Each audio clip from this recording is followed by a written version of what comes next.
భారతదేశంలో అత్యధిక టీబీ కేసులు ఉన్నాయి. ప్రపంచవ్యాప్తంగా మనం చూస్తే గనక దాదాపు 87% టీబీ కేసులు కేవలం 30 దేశాల్లోనే ఉన్నాయి. అంటే హై బర్డన్ కంట్రీస్ అనేవి 30 ఉన్నాయన్నమాట. దానిలోనే 87% టీబీ కేసులు ఉన్నాయి. అండ్ టాప్ 8 కంట్రీస్లో మనం చూస్తే గనక దాదాపు 65% టీబీ కేసులు ఉన్నాయి. మనం గనక గమనిస్తే ఇండియాలో 25% టీబీ కేసులు, ఇండోనేషియాలో 10% టీబీ కేసులు, ఫిలిప్పైన్స్లో 6.8% టీబీ కేసులు, చైనాలో 6.5%, పాకిస్తాన్లో 6.3%, నైజీరియాలో 4.8%, డిఆర్సి డెమోక్రటిక్ రిపబ్లిక్ ఆఫ్ కాంగోలో 3.9%, బంగ్లాదేశ్లో 3.6%.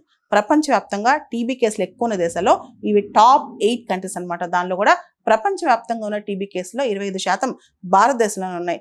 అండ్ ప్రపంచవ్యాప్తంగా మనం చూసుకుంటే ఆఫ్రికా అండ్ సౌత్ ఈస్ట్ ఏషియాలోనే 69% టీబీ రిలేటెడ్ డెత్స్ జరుగుతున్నాయి. 2024లో చూస్తే 1.2 మిలియన్ పీపుల్ ప్రపంచవ్యాప్తంగా టీబీ కారణంగా చనిపోయారు. అంటే దాదాపు 12 లక్షల మంది టీబీ కారణంగా చనిపోయారనమాట.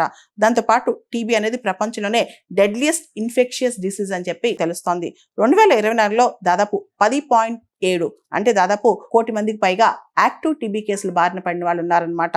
ఇవన్నీ చూస్తే టీబీకి సంబంధించి ప్రపంచవ్యాప్తంగా మనం అమలు చేసిన స్ట్రాటజీస్ రైటా రాంగ్ అనే దాని మీద ఇప్పుడు చాలా పెద్ద ప్రశ్న వస్తుందన్నమాట. డ్రగ్ రెసిస్టెన్స్ టీబీ కూడా చాలా పెరిగిపోయింది. దీనికి సంబంధించి చాలా దేశాలు మనం చూస్తే ఇండియాలో, చైనాలో, ఫిలిప్పైన్స్, రష్యాలో కూడా ఈ డ్రగ్ రెసిస్టెన్స్ టీబీ అనేది బాగా పెరిగిపోయింది అనమాట. భారతదేశంలో కూడా మనం చూస్తే టీబీ ముక్త్ భారత్ అభియాన్ అని చెప్పి క్షయరోగం నివారించేందుకు మనం ఒక ప్రోగ్రామ్ కూడా చేస్తాం అనమాట. ఎంత చేసినా సరే భారతదేశంలో టీబీ ప్రివలెన్స్ అనేది చాలా ఎక్కువగా కనిపిస్తుంది. అండ్ భారతదేశమే ప్రపంచవ్యాప్తంగా టీబీ కేసెస్లో టాప్ ఉంది. దాంతోపాటు భారతదేశంలో టీబీని నివారించేందుకు నేషనల్ టీబీ ఎలిమినేషన్ ప్రోగ్రామ్ కూడా సక్సెస్ఫుల్ గా రన్ అవుతుంది. ఇన్ని చేస్తున్నా సరే భారతదేశమే టీబీ కేసెస్లో ప్రపంచంలో టాప్ ఉంది. ఒక పక్క ఇంకా టీబీ కేసెస్లో ప్రపంచంలోనే భారత్ టాప్ ఉంటే ఇండియాలో పాజిటివ్ స్టెప్స్ కూడా బాగానే పడ్డాయి. ప్రపంచవ్యాప్తంగా మనం చూసుకుంటే టీబీ ఇన్సిడెన్స్ డిక్లైన్, టీబీ తగ్గుదల అనేది 12% ఉంటే భారతదేశంలో 21% ఉంది.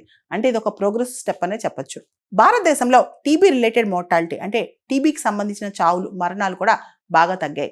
2015లో 28 per lakh డెత్స్ అంటే 1,00,000 మందిలో 28 మంది టీబీ రిలేటెడ్ మరణాలతో చనిపోయేవాళ్ళు. కానీ ఇప్పుడు 1,00,000 మందిలో భారతదేశంలో 21 మంది మాత్రమే టీబీ రిలేటెడ్ వ్యాధులతో చనిపోతున్నారు. భారతదేశంలో టీబీకి సంబంధించిన ట్రీట్మెంట్ కవరేజ్ అనేది 2015లో దాదాపు 53% ఉంటే ఇప్పుడు 92%. అంటే almost all TB cases treatment కవరేజ్లో వచ్చినాయి అనమాట భారతదేశంలో. ఇది చాలా ఇంప్రూవ్మెంట్. అంటే చాలా టీబీ కేసెస్లో మనం ట్రీట్మెంట్ అనేది ప్రాపర్గా ఇస్తున్నాం. దీనివల్ల మిస్సింగ్ టీబీ కేసెస్ అనేవి తగ్గాయి. అంటే అన్రిపోర్టెడ్, అన్డయాగ్నైజ్డ్ టీబీ కేసెస్ అనేవి బాగా తగ్గాయి భారతదేశంలో. సస్టైనబుల్ డెవలప్మెంట్ గోల్స్ సుస్థిరాభివృద్ధి లక్ష్యాల్లో టీబీ రిలేటెడ్ డెత్స్ అనేవి 2030 90% తగ్గించాలని, టీబీ ఇన్సిడెంట్స్ 80% తగ్గించాలని వాళ్ళు గోల్ పెట్టుకుంటే భారతదేశం అడుగులు వేస్తుంది. దాంతో భారతదేశం టీబీ రిలేటెడ్ డెత్స్లో కానీ, టీబీ ఇన్సిడెంట్స్లో కానీ ఇప్పుడు చాలా ఇంప్రూవ్మెంట్. అంటే మరణాలు తగ్గటము, టీబీ ఇన్సిడెంట్స్ తగ్గటం, ఇవన్నీ కూడా భారతదేశంలో ఈ లక్ష్యాల వల్లే సాధ్యమైంది.